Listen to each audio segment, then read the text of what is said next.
மக்களவைத் தேர்தல் நெருங்கிவிட்ட நிலையில் முதலமைச்சர் மு க ஸ்டாலின் மற்றும் அதிமுக பொதுச் செயலாளர் எடப்பாடி பழனிசாமி ஆகியோரின் பரப்புரை விவரங்கள் வெளியாகியுள்ளன.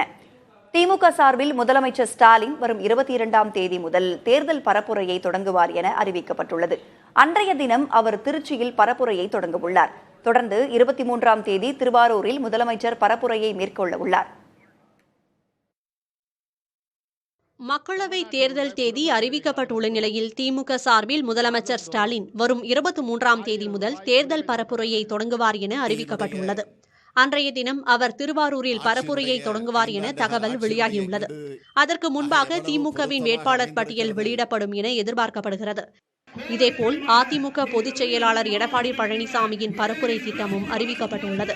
அவர் வரும் 24ஆம் தேதி முதல் பரப்புரையை தொடங்குவார் என அதிமுக சார்பில் அறிவிக்கப்பட்டுள்ளது.